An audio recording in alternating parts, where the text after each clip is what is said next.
Gabriel, you know how I hate asking you for money. You've done it often enough. And I'd have thought that begging for it was closer to the mark. Why can't you earn a decent wage? Why don't you send those idle children of yours off to work? But they've tried to. It's preposterous the way you all live. Butlers and cars and doing the season when you haven't a penny between you. We may have dribbled money away, Gabriel, I grant you that, but we've gained something with it. Imogen and the children have gaiety and warmth of heart and loving kindness and charm. Charm? Any low-down blackmailer has charm. And where's this loving kindness you talk about when it comes to letting down your creditors? If it hadn't been for that, nothing would have induced me to ask for your help. And you're not going to get it. You can drag yourself and your fool of a wife and your precious brood through the bankruptcy court. And if it wasn't for the entail, I'd see to it that you didn't get a penny of the Lamprey money when I die. As it is, I shall do my best to cut you out of as much of it as I can. Oh, my God, Gabriel. I wish there was some way I could cut you out for good. Oh, I've had as much as I'm going to take from you. Violet! Violet! We're leaving at once!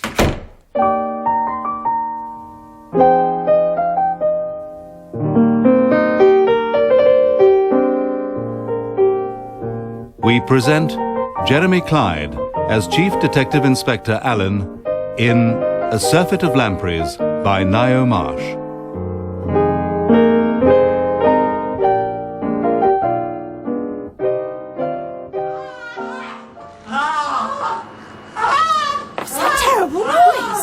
What's happened? It's Lady Violet. The lift's coming back up. What the devil's going on? Gabriel! Oh, my God, the poor fellow. Robin, for God's sake, get the children away. Henry, ring for a doctor as quick as you can. I think you'd better contact the police. Oh, Bathgate, my dear chap. Look, I don't have a second. Something rather urgent's come up. I know, that's why I'm here. What do you mean by that? The murder of the Marquis of Wutherwood. Well, he was still living, the last I heard of it. How on earth did you get the news? Frieda telephoned me. Frieda? Frieda Lamprey. She thought it might be a bit of a scoop for me, and that if I were there, it might keep the other news hounds at bay. You will let me come along, won't you? This Frid is the daughter of Lord Charles Lamprey, I take it? Yes, she's quite a character. And Lord Wutherwood is Lord Charles's elder brother? And he and his wife were on a visit to the Lampreys when he met with his accident? Yes, that's right. The Lampreys are old friends of yours, I imagine? I've known them all my life. They're as mad as mayflies and utterly enchanting. And they have such charm. The Lamprey charm is a byword. I shall brace myself for it. They don't live in the real world at all. It's all dressing up and mad parties and family jokes. According to Frid, they even tried to entertain Lord Wutherwood with one of their charades this afternoon. It might jolly your Uncle Gabriel up a bit. Put him in a more receptive frame of mind. How about Lady Godiva? You could be the palfrey, Henry, Daddy the horrible husband, and one of the twins could play Peeping Tom. If you think I'm going to curvet around the room with you sitting on my back in the nude... Your hair's not long enough, dear. Uncle Gabriel would be horrified. So what did they come up with? The story of Jael, I believe. Jael? But the girl in the Bible? Who was Jael, anyway? She hammered a nail through Sisera's head. Vengeance is mine! But Lord Wutherwood was injured by a skewer being driven into his eye, wasn't he? Yes, it was the same skewer. The one they used in the charade. How excessively macabre. Will he live, do you think, Charles? It doesn't seem possible. And if he dies? It seems that if Gabriel dies, he would have been murdered. What will happen, do you think? Well, the police will be here soon. We must leave it to them. So, what do we tell them? Well, none of us tried to kill him, so I suppose we simply tell the truth, don't we? Of course, we tell them the truth. I think you'd better give me a synopsis of the Lampreys, Bathgate. We have, I take it, Lord Charles and his wife. Lady Imogen, but everyone calls her Charlotte. And the children? There are 5 of them. There's Henry, he's the eldest. He's always on the verge of taking a job, but somehow he never manages to get round to it. And then there's Frieda. Commonly known as Frid. Yes. She's training to be an actress, and she's just a touch histrionic. And then there are the twins, Colin and Stephen. They're absolutely identical. It's really difficult knowing which is which. And then there's young Michael. His great passion is Hornby trains. And what about Gabriel's wife, Lady Wutherwood? She's still in the Lampreys' flat, I take it. Yes. I gather she's lying down somewhere or other being looked after by her faithful maid. Her ladyship's a distinctly odd bird, to put it mildly. Hungarian, I think, with some frightfully unpronounceable name. Her husband gave up trying to get his tongue round it and decided she should be called Violet. They have the most almighty rows and are always on the verge of breaking up, but somehow they stagger on. She's got particularly odd of late. Taken up witchcraft and black magic and all that sort of thing. It all sounds like the most frightful nightmare. Skewers and charades and broomsticks. And poor old Fox will be in the thick of it by now, trying to take down Lord Wutherwood's last words. Always supposing there are any. Is he going, do you think? It looks like it, sir. Do you want to tell us how you were hurt, sir? Perhaps he might respond better to you, my lord. Gabriel, do you know me? Will you ask him who attacked him, my lord? Oh, it seems so horrible now. When But he might manage to answer you. Gabriel, do you know who did this to you?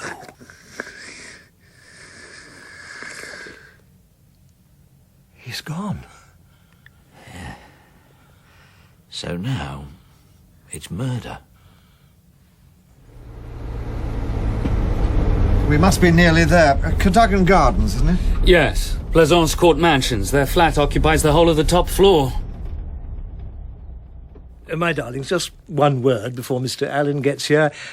I think we would be well advised not to reveal the reason for Gabriel's visit. It would hardly present us in a very favourable light. Nigel, thank goodness you've come. We thought that if we were going to be a core celeb, you might as well get in on it first. I'm grateful for the tip-off, Fred, but I don't know whether this is Mr. Alleyn, I'm Charles Lamprey. But aren't you Lord Wutherwood, now that Uncle Gabriel's... I don't think we need complicate things. Mr. Alleyn, this is my daughter, Frieda. How do you do? And my son, Helme. Who is now Lord Roon. Perhaps you'd care to come into the drawing room. These are my twin sons, Stephen and Colin. How do you do? My youngest, Michael, has been packed off to bed. My wife will be with us in a moment.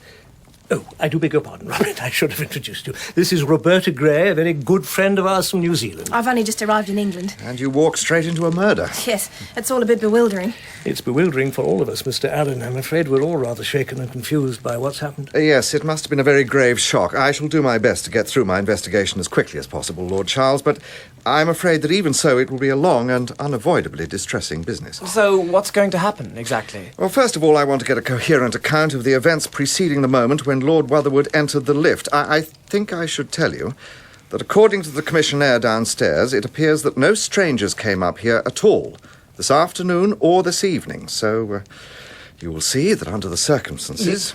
You mean whoever did it must be someone in this flat? Yes. I only stress this point to make it clear to you that we must have a very accurate picture of everyone's movements.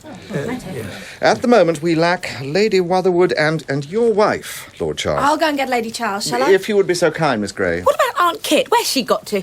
Aunt Kit? You mean there's somebody else? I must admit I'd completely forgotten about Aunt Kit. She must have opt off somewhere. It's my aunt, Lady Katherine Lode. She was here with us this afternoon, but this dreadful business put her out of my mind. Lady Charles is here now. We bumped into one another in the hall. Please forgive me for keeping you waiting, Mr. Alleyn.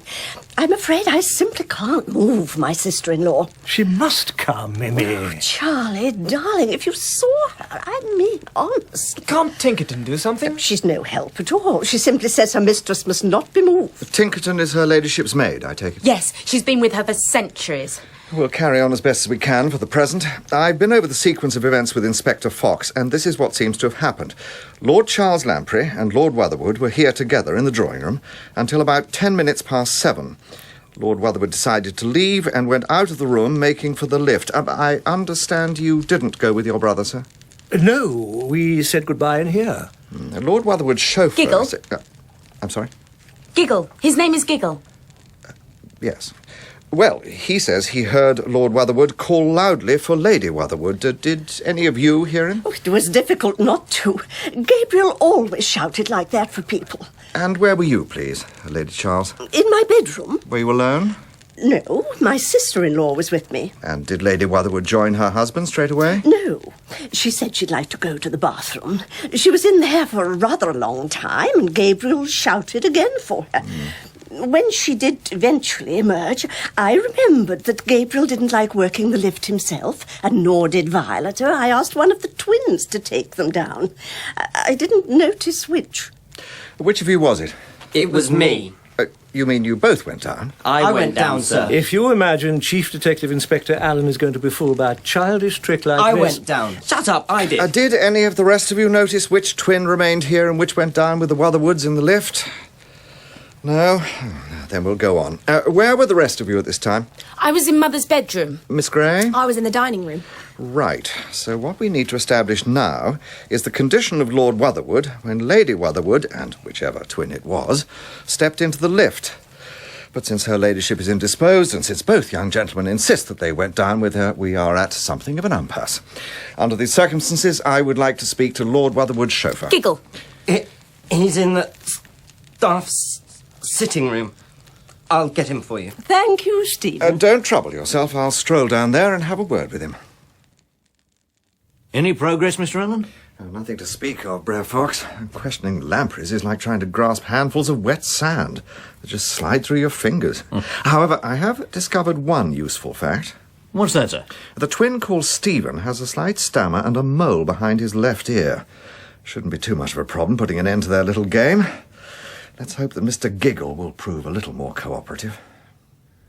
Well, sir, it was like this. I've been helping Master Michael with his Hornby train. He was having a bit of trouble with the bogies. Yes, please go on, Giggle. And then I heard his lordship calling out for her ladyship, so I got my coat and cap from here and went off down the stairs. And was anyone with you? Master Michael came as far as the landing. Where was Lord Wutherwood? His lordship was in the lift, sir. Were the doors open or shut? I think they were shut, sir. Did his lordship speak to you? He told me to go down to the car, sir. So you walked down by the stairs? Yes, sir. And did you meet anyone on the way? I did pass the commissionaire in the hall, sir. Did you speak to him? I just mentioned his lordship seemed to be in a bit of a hurry, sir. And how long were you waiting in the car? Well, I couldn't rightly say. After a bit, Miss Tinkerton came down and joined me. Her ladyship's maid? Yes, sir. And then the young lady, Miss Gray, I think it is, came to fetch us up again, sir. Thank you, Giggle. I think that'll be all, for the time being, at least. Yes, sir. Thank you, sir. Thank you.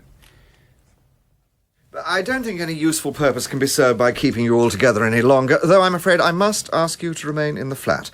Lady Charles, I'm sorry, but I would like to have a word with your son, Michael, if it's possible. Oh, I've no objection, Mr. Allen, but Nanny will have a fit waking him at this hour. I don't think you need worry, Mummy. When I last looked in, he'd got out that magnifying glass you gave him for Christmas. He said he was going to do some detective work.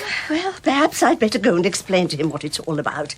I'll bring him to you. I'm sure that won't be necessary, Lady Charles. I wouldn't want to put you to any trouble. Perhaps, though, Nanny could be on hand while I have a word with the boy in his bedroom. I'm sure Mr. Allen will be very considerate, Helme. I'm sure he will, and Mike will be only too thrilled. I don't imagine I shall be very long. When you've met Mike, Mr. Allen, you'll realise that no one on earth could prime him with any story. Don't be an ass, Fred. What you may not realise is that Mike is the most accomplished little liar.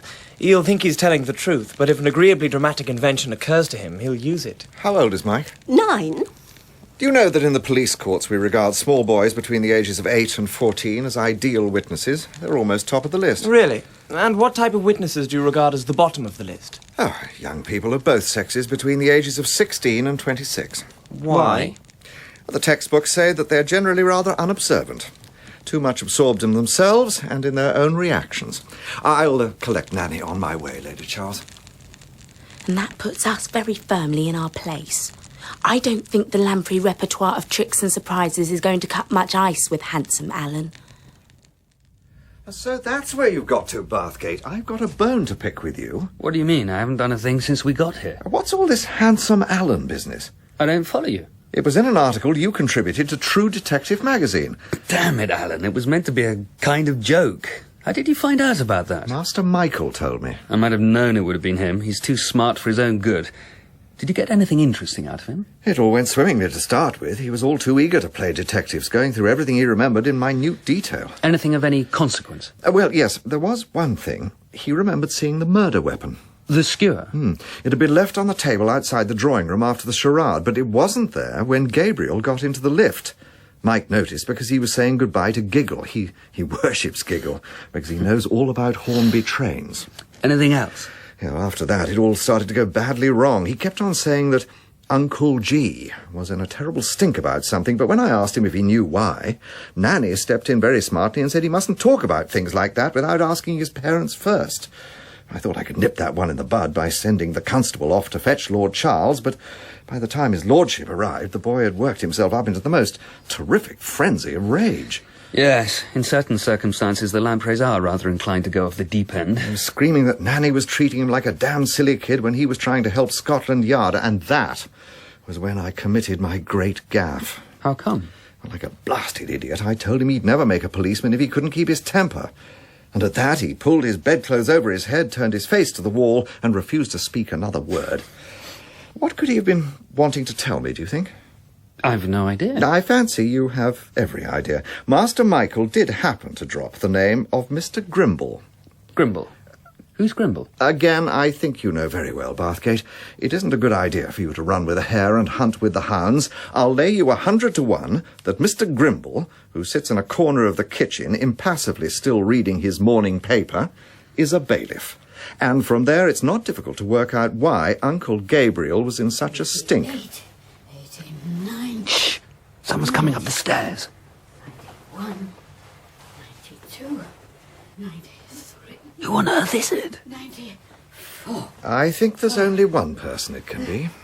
Such a long, exhausting climb. The lift doesn't seem to be... Oh, I do beg your pardon. I thought for a moment you were my nephew. Lady Katherine. Speak up. I can't hear you, young man. Lady Katherine, I wonder if I might have a word with you. Yeah, oh. Surely you're not the police. Oh, it can't have come to that.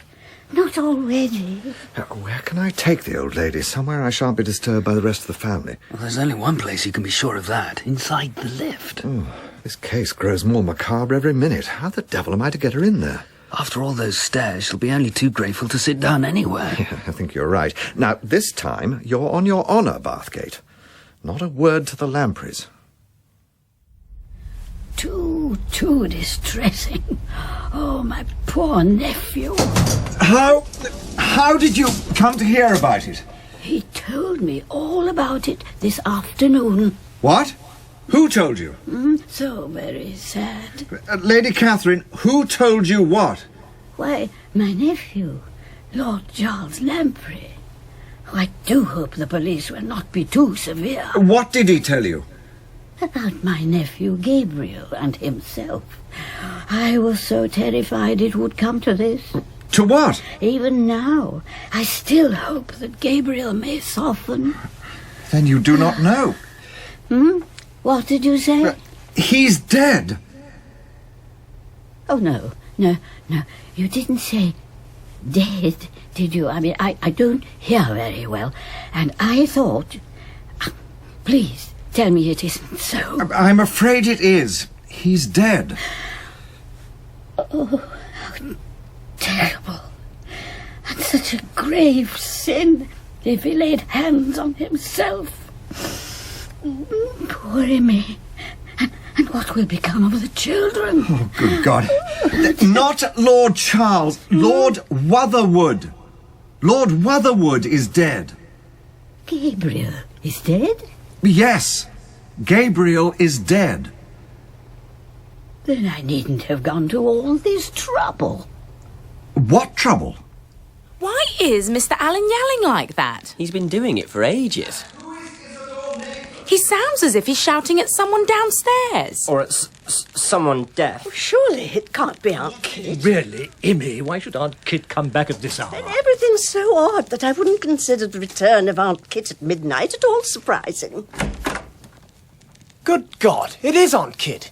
Immy, darling. Oh, Aunt Kit, where on earth have you been? Oh, to Hampstead. by tube and bus. I should have returned sooner, but I caught the wrong bus when Mr. Nathan took such a long time. And who is Mr. Nathan? Mr. Isidore Z. Nathan, Charles. His shop was closed by the time I got there. It took simply ages to find out his home address. You don't mean Uncle Izzy from the pop shop? What, dear? The pawnbroker in Admiral Street. Well, I'd often thought of doing it before, but I always imagined Mamma might not have approved. But you are family, after all. You can always redeem them. Aunt Kitty, you were talking about Great-Aunt Caroline's pearls. Such luck that I always wear them. I asked Mr. Nathan to make the check out to you. Well, after what Gabriel said, I knew he would never ever... Kit, did you tell Mr. Alleyn about all this? Oh, yes. Oh, Lord. But surely he can't suspect that any of you... Oh, he seemed such a gentleman. Darling, did you tell him we asked Gabriel for 2,000? Well, I didn't exactly say how much. Now, that would hardly have been proper. What was that? Listen. It's a lift. I thought the police had disconnected it. Excuse me, my lord. I'm sorry to intrude, but Mr. Alleyn asked me to tell you that they're taking away the body of Lord Wutherwood. Thank you, Inspector. Very good. Poor old Gabriel. You never knew him when he was young, Amy. Sadly, I didn't. We were such close friends when we were boys. It seemed such a queer thing for him to go away from us like this. I'm sorry to disturb you again, my lord, but it's Lady Wutherwood. Charles! Charles! What is it, Barlow? What's the matter? I must see Chief Policeman at once. Are you feeling a little better? Go away! I do not wish to speak to you. I wish to speak to Chief Policeman. They have taken away my husband's body. I must have it back. I will arrange for your husband's remains to be brought back to your house in Brummel Street, Lady Wutherwood, as soon as the post-mortem has been carried out. Post-mortem? What will they do to him? Will they do dreadful things? Well, the surgeon will have to examine his injuries. Before they bring him into the house, tell them they must cover his face with something heavy and thick. Close down his eyes. The eyes of the dead can see where those of the living are blind. Otherwise, how could they find their way, as they do, into strange houses? I will see to it that Lord Wutherwood's eyes are covered. Now, it must be understood that I will not be touched or followed. I warn you that there is a great peril in wait for anyone who tries to get in my way. I have a very powerful friend who guards me well. Nevertheless, Lady Wutherwood, the circumstances of your husband's death oblige me to make very close inquiries. You had better be careful. My husband died because he offended against one greater than himself. I have not been told by whose agency he died, but I know the force that killed him. Lady Wutherwood, who took you down in the lift? It seemed to be one of the nephews. Seemed? Seemed. Lady Wutherwood, do you think it possible that somebody impersonated one of the twin brothers? Was there any recognisable mark? Yes. On the back of his neck? I saw it. Just here? Yes. It was a sign. He does that sometimes. Who? The little master. Ah, the little master. Yes. Do you think the attack on your husband happened before you reached the lift? He sat huddled in the corner, not speaking. I knew he was angry. He had called for me in an angry voice. He had no right to treat me as he did. I warned him of his peril. I told him Nibiros would do my bidding. Did you speak to him when you entered the lift? Why should I speak to him? His hat was over his eyes. I thought he was asleep. And when did you first notice that something was wrong? When the lift was about halfway down, I tried to rouse him. He fell forward, and there he was, with that thing in his eye, and a red ribbon of blood running down his face. His mouth was wide open, and I opened my mouth like his, and I screamed and screamed. Ah! Ah! So what was all that about? Oh, it's so damn preposterous that I hardly dare to think I'm on the right track. If I am, it appears that Lady Wutherwood believes her husband was destroyed by a demon. Well, that wouldn't go down very well at the Old Bailey, sir. Do you think she might have killed him herself? Oh, we can't rule it out. In fact, there's precious little we can rule out. We know the Lampreys are in deep water and had hopes of extracting a large sum of money from the victim. We know that they used the skewer in their charade and that it was lying on the hall table at the time Lord Wutherwood stormed out of the drawing room. What's so infuriating is that any of the Lampreys could have grabbed that skewer, nipped across to the lift and done the dirty deed. And if it's one of the Lampreys, all the others will lie like flatfish to save his or her mutton. All for one and one for all, so to speak. Well, at least I now know which of the twins went down with the Wutherwoods in the lift. But before I settle their hash, I think I'd like a word with Mr. Bathgate. He was in the kitchen when I last saw him, sir. I'll get him. Making any progress? Well, after talking to her ladyship, I really don't know whether I'm coming or going. I wish I could be certain that it isn't all just a very clever performance that she's putting on. She's a bit eccentric, certainly. I could hear her from the other end of the hallway. Eccentric as a rabbit on skates. That doesn't necessarily mean she's technically balmy. She's had a couple of spells in a nursing home, of course. Has she now? That maid of hers. Tinkerton. Has she been with her for some time? For as long as I can remember. She's probably the one person who really knows her. What kind of woman is she? She isn't any kind of person, really.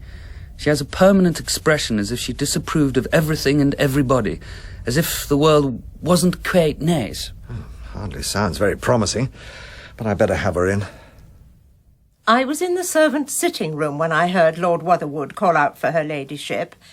When I reached the landing, I noticed his lordship sitting in the lift. Mr. Giggle had already started down the stairs, and I followed after him. And you're positive you saw no one else? No one. Did Lord and Lady Wutherwood often pay visits to this flat? No, sir, not very often. We came up from Deepacres for this particular occasion. Yeah, that's the family home in Kent. Yes. And do you know why this visit was undertaken? His lordship had a telegram yesterday from Lord Charles. Have you any idea why he wanted to see his brother? From what little I heard on the drive up, it was a business visit. I did not listen, of course. Of course not. No. But his lordship raised his voice once or twice and said that he would not do something his brother wanted him to do. And what was that? Do you know? The usual thing. Expecting his lordship to come to his rescue again. You know, of course, that Lord Wutherwood has been murdered. Everyone is saying so, sir. And do you know how he was murdered?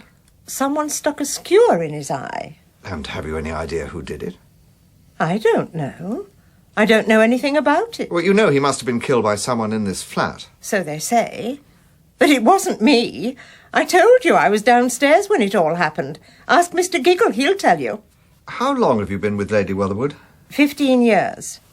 She's always been very kind to me. And generous? Very generous. Have you noticed any change in your mistress of late? No, sir, I can't say I have. No signs of instability? Oh, no, sir. And her interest in black magic and such like.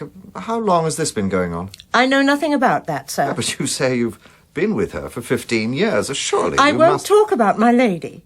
She's frightened and she's ill and shaking. It's not my place to answer questions about her. All right. We'll leave it at that. But before you go, I want you to mark on this plan your exact position when you saw Lord Wutherwood in the lift. I was standing about here, sir. Thank you, Miss Tinkerton. Good night. Good night, sir. Good night, Miss Tinkerton. Good night. Well, at least she's out of it. That's one off the list. Because she's left-handed, you mean? Yes, I don't think she's faking it. That skewer could only have been driven in with the right hand. She may be an accessory after the fact, of course. She certainly clammed up when I questioned her about her ladyship.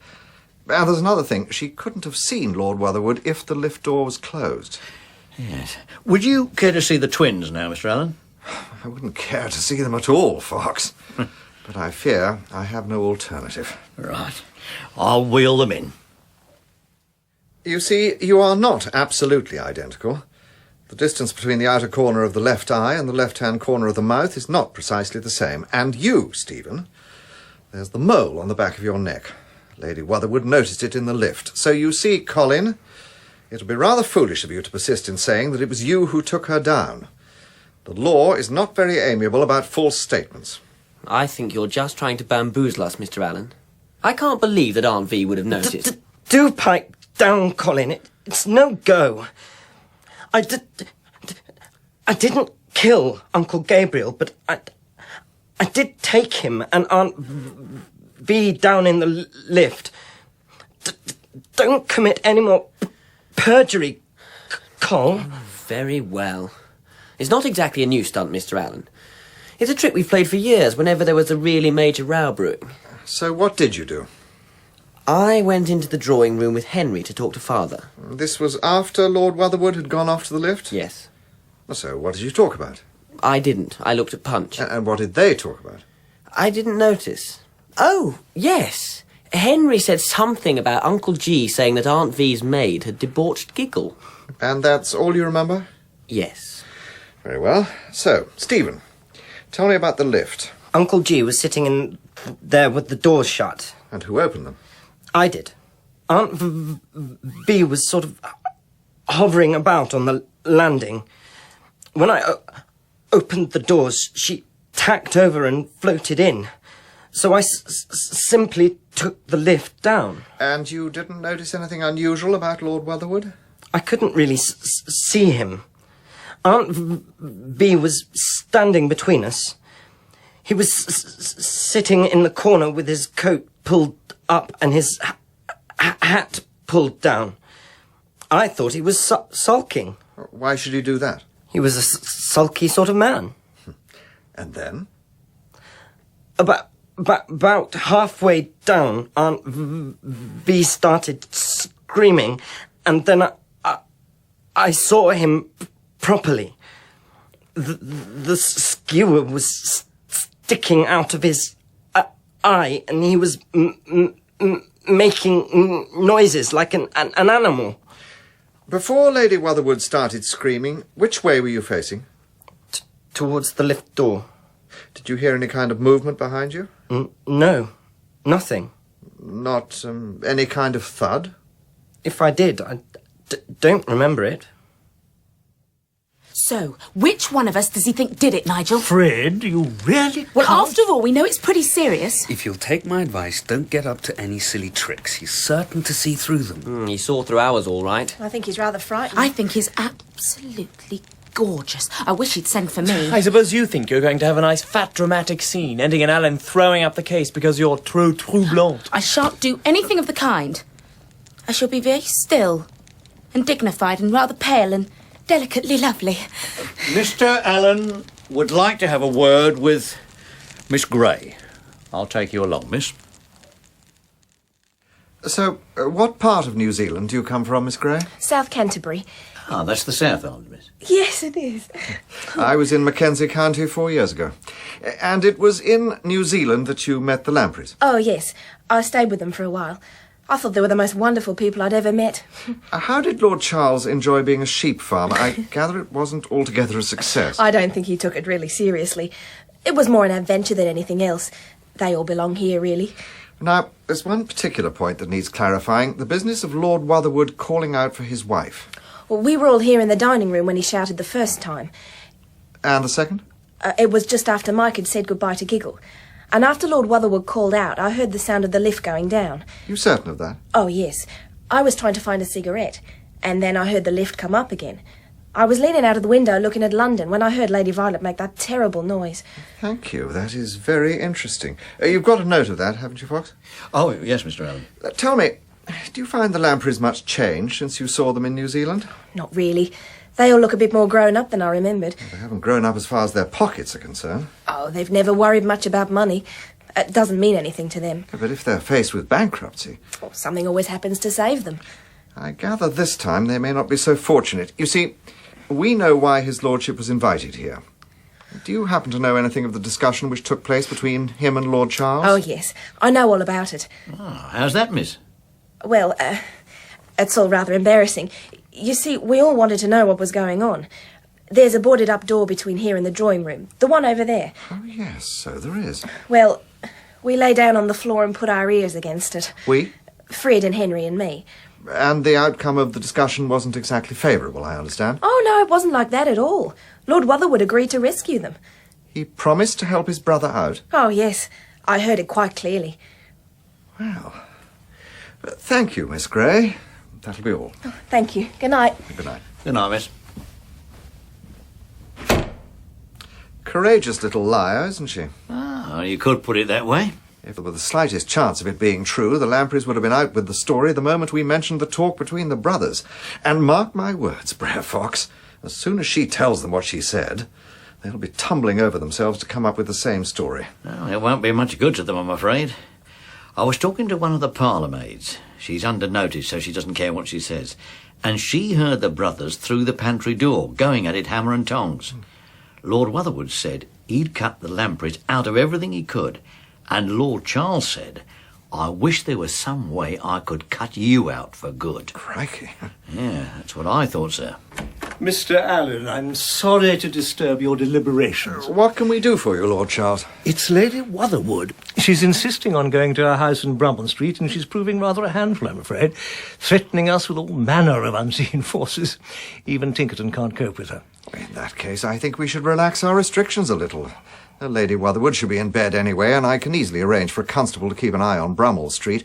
But perhaps it would be a good idea if one of you were to go with her ladyship. Roberta Gray has already volunteered to accompany her. Rather a youthful guardian. My son Henry says he'll go with her. With your permission, of course. Certainly, Lord Charles. It's very late, and I don't see that we're going to get that much further tonight. We certainly need not keep Lady Katherine here any longer. She has already gone, I'm afraid. How's that? She disappeared as mysteriously as she arrived. It's rather a habit of hers. Well, she wasn't exactly at the top of our list of suspects. We'll recommence first thing in the morning, but I'm afraid that you and the rest of your household will have to remain here. That is understood, Mr. Alleyn. I'll make arrangements for my sister-in-law's departure. I'm sure everyone will be highly relieved. Oh, hello. What's up? Are we all going home? It's 2:30. I think we would all be better off in our beds. Any idea who did it? I'm keeping my own counsel at present. I'd lay 1,000 to 1 it's that old witch. That would certainly be the popular choice. What exactly do you mean by that? It would let your charming, slippery friends off the hook. I'd risk everything I've got in the world on the Lampreys being out of it. And Aunt Violet is capable of anything. She's stark staring mad. Yes, I wouldn't deny that. But there is one thing that puzzles me. If she did do it, why does she want his body brought back to the house?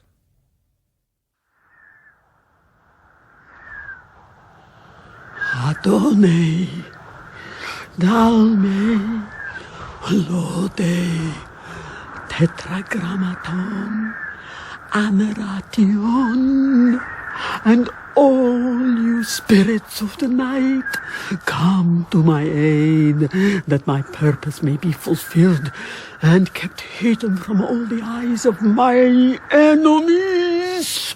Adonai, Dalme, Tetragrammaton, Ameration, and all you spirits of the night.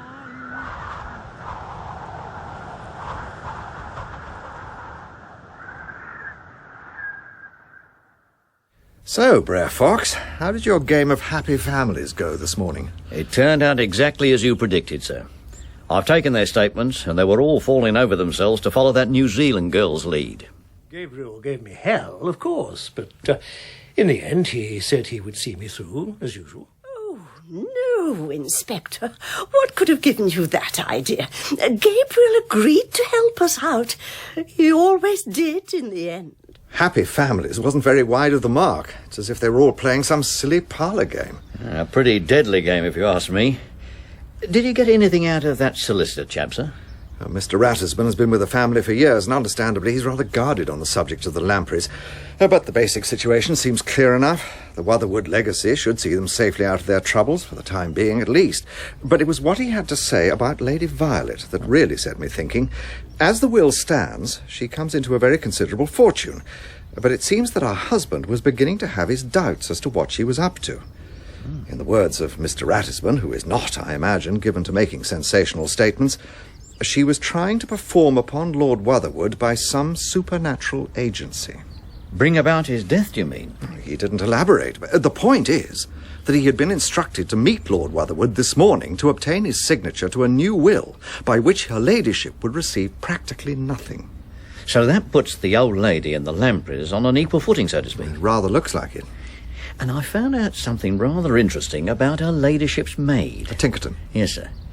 I've been having a quiet word with Master Michael's nanny. Oh, rather you than me, Brer Fox. Well, she's fairly got a knife into Miss Tinkerton. You know what those old girls are like?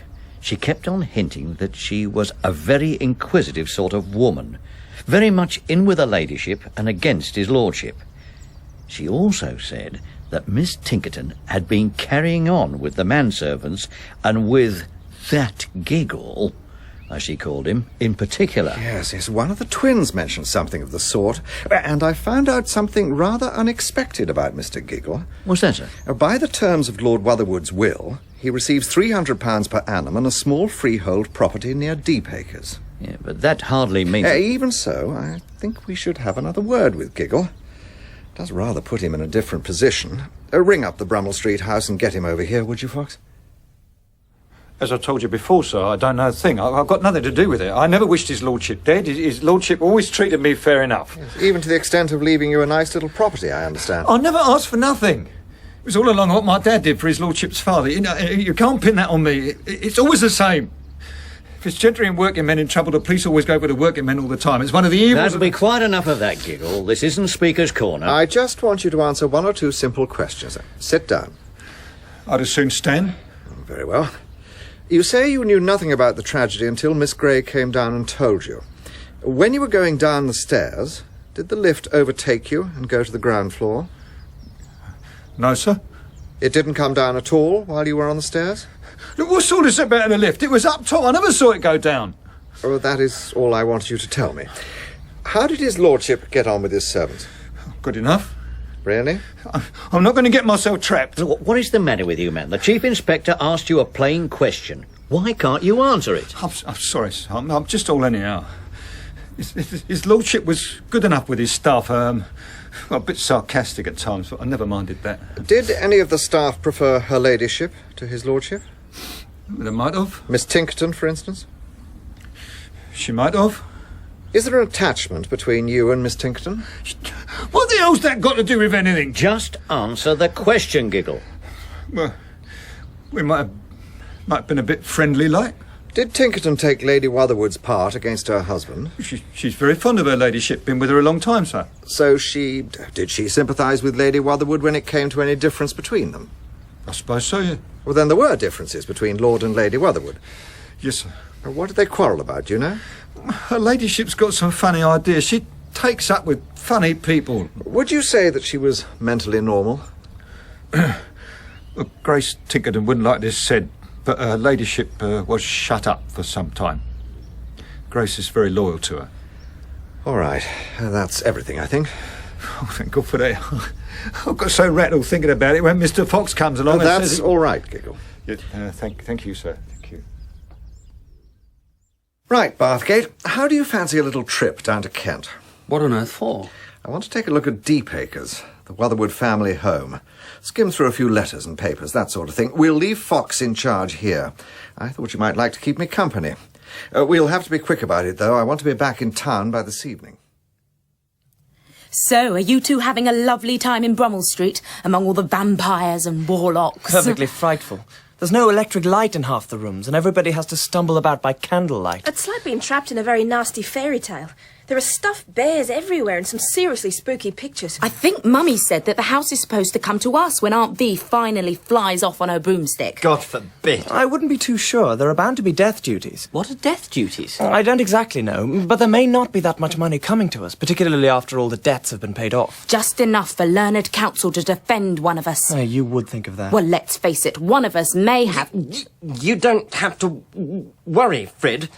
You haven't even been questioned. I can't understand it. Is there something wrong with me, do you think? I'd no idea that Deepacres was as grand as all this. Deer Park, private golf course. It's funny to think of the Lampreys coming home to this sort of roost. I suppose Lord Charles was born here? Yes, he was. Rather a terrific place, isn't it? I imagine the Lampreys will make short work of it, if it all comes to them. There are a couple of men with cameras prowling about outside. What the devil are they up to? Oh, I asked them to come down here. A bit of local colour for my piece on Gabriel's murder. Yeah, well, that sort of thing might go very well with pictures of your Lamprey chums being carted off in a police van. I'm certain it will never come to that. Well, what do you want me to do? Anything in particular you'd like me to investigate? Yes, I'd like you to take a look around and see if you can come across any evidence of her ladyship's witchy activities. I'm going to settle down in the library and take a look through Gabriel's desk. Right. I'll get one of the servants to show me where her rooms are. Dear Gabriel, you must be pretty sick of getting letters like this. But I really have come rather a cropper over this sheep farming caper. Find anything of interest? Oh, nothing's going to make the front page of your evening screecher. Begging letters from Lord Charles. Sometimes he struck lucky, but mostly he didn't. Oh, and I've discovered something about that property that's been left to Giggle. What's that you've got there? I thought you might like to take a look at it. I found it at the back of a drawer in his lordship's room. It's very nasty, whatever it is. A wax doll. Dressed up, I fancied it looked like Lord Wutherwood. Someone's been trying to melt the feet. Her ladyship trying her hand at a little sympathetic magic, I fancy. Well, it didn't work. At least she didn't stick a pin in his eye. And I came across a scrap of paper. She'd been copying a passage out of a book called the Compendium Maleficarum, instructions for making something called a main de gloire. So that's why she wanted the body back. What on earth are you talking about? Oh, they'll be returning the late Lord Wutherwood to Brummel Street at 9 o'clock this evening, Bathgate. Oh, we've got to get back straight away.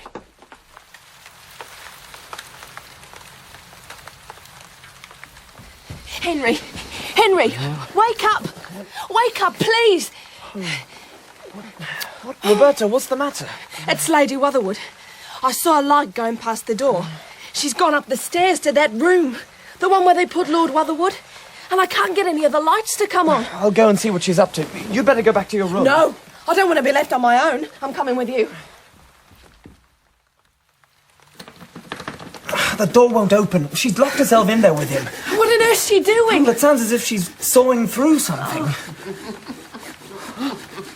I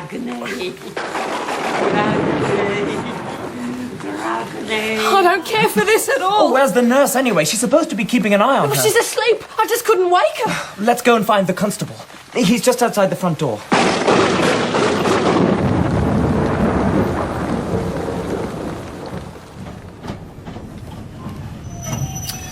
We're slowing down again. I do believe this train is going to stop at every station between here and London. If only the police car hadn't had that blasted puncture. I've never known you so jumpy. I'm worried about that crazy woman. God knows what she might have got up to by now. Where's my lady? She's not in her room. I can't find her anywhere. Well, she was in the room where they put Lord Wutherwood. Well, she's not there now. We can't wake the nurse and we can't find the constable anywhere. That's Lady Wutherwood. I only hope that's the police. I must go to my lady. What the hell's going on? Why are all the lights out? Where is everybody? The fuse must have blown, and I think the nurse has been drugged. And that's Lady Wutherwood. Where is Constable Bailey? We can't find him. I had a call from Mr. Allen. He and Mr. Bathgate are at Charing Cross and on their way over. You must come! You must come at once! It's my lady! She's murdered Giggle! She's gone completely out of her mind. I've always feared this might happen. Can't we get that razor away from her? Now leave it to me. Come on, my lady. You don't want to be playing with things like that. Come on. Hand it over. That's the way. She's got something in her left hand. Good God! It's horrible. That must have been what we heard. She's cut off Lord Wutherwood's hand. The hand of glory. Oh, what about poor Giggle? His throat's been slashed, poor devil. She killed him! She killed him!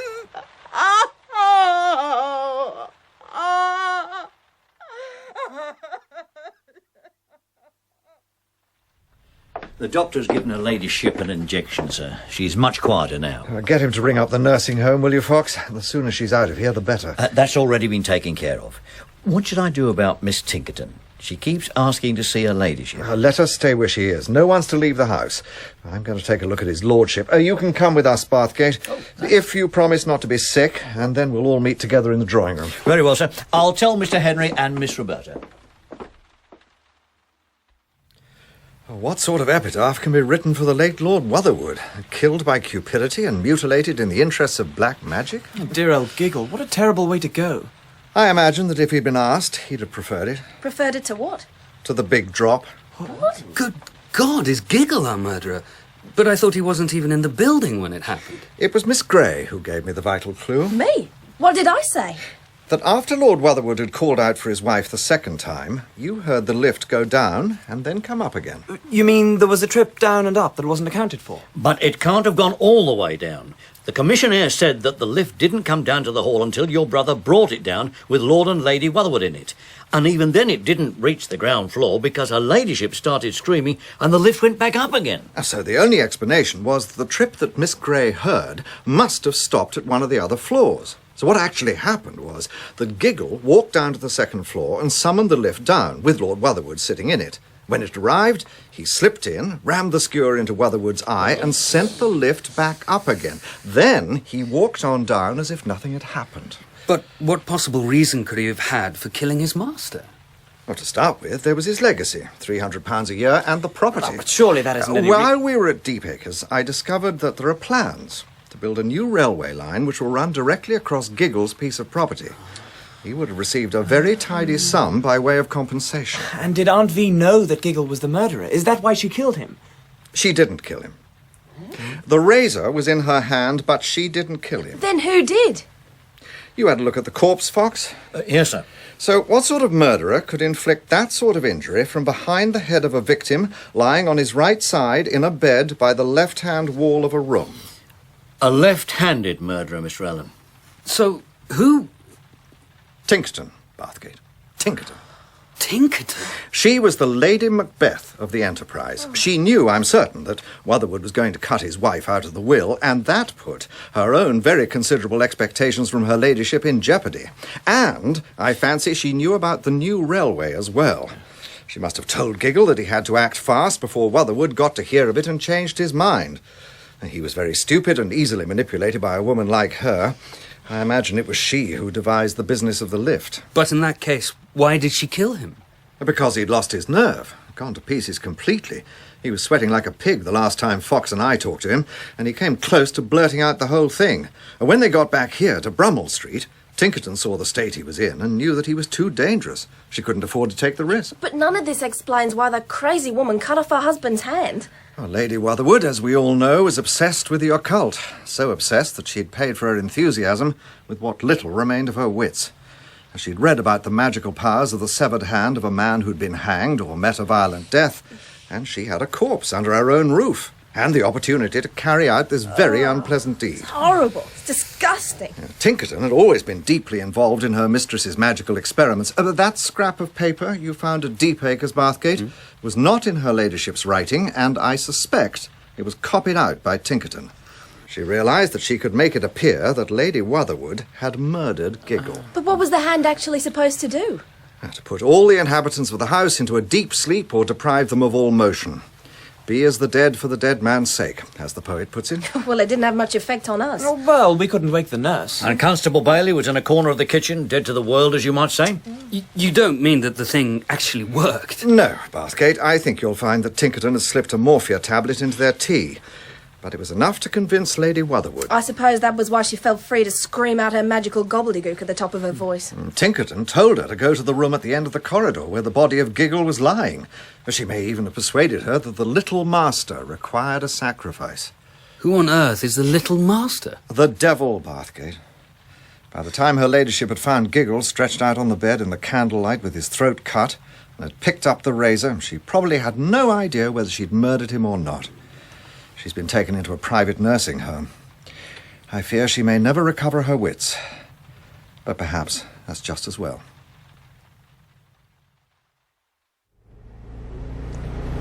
How on earth am I to explain any of this to my readers? Stick to the plain facts. After all, if you take away all the witchy trappings, it's really a simple story of greed. Tinkerton pushed Giggle into murdering his master because she reckoned they had a lot to lose if Lord Wutherwood altered his will. And then she had to kill Giggle to shut him up. And you should be grateful that your charming friends escaped unscathed. Henry's talking about getting a job. Could that have anything to do with the little New Zealander? Everything to do with it, I should think. She's a courageous little party. The Lampreys are going to be quite rich. Perhaps they'll turn over a new leaf now and become quite miserly. That would be too much to hope for, Bathgate. I just hope that the whole experience will be a salutary lesson to them. Well, that's all over, thank goodness. And now I think we deserve a little rest. Why don't we creep away somewhere for a holiday? Somewhere rather unsmart where we could bathe and blow away the horrors and have a tiny bit of mild gambling at night. How about Monte Carlo? That's very unsmart nowadays. Yes, somewhere quite dull and cheap.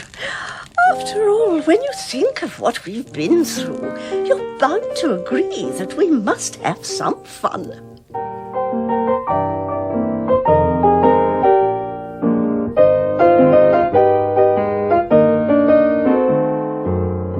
In A Surfeit of Lampreys by Niall Marsh, Chief Detective Inspector Alleyn was played by Jeremy Clyde. Detective Inspector Fox, John Baddeley. Nigel Bathgate, Nick Waring. Roberta Gray, Helen Longworth. Lord Wutherwood and Giggle, Christopher Godwin. Lady Wutherwood, Miriam Karlin. Lord Charles Lamprey, Charles Kay. Lady Lamprey, Thelma Barlow. Lady Katherine Lode, Kathleen Helme. Henry, Jonathan Forbes. Frieda, Sarah Paul. Stephen, Peter Darnay. Colin, Carl Prekopp. Tinkerton, Marlene Sidaway. A Surfeit of Lampreys was dramatised for radio by Michael Bakewell and directed by Enid Williams.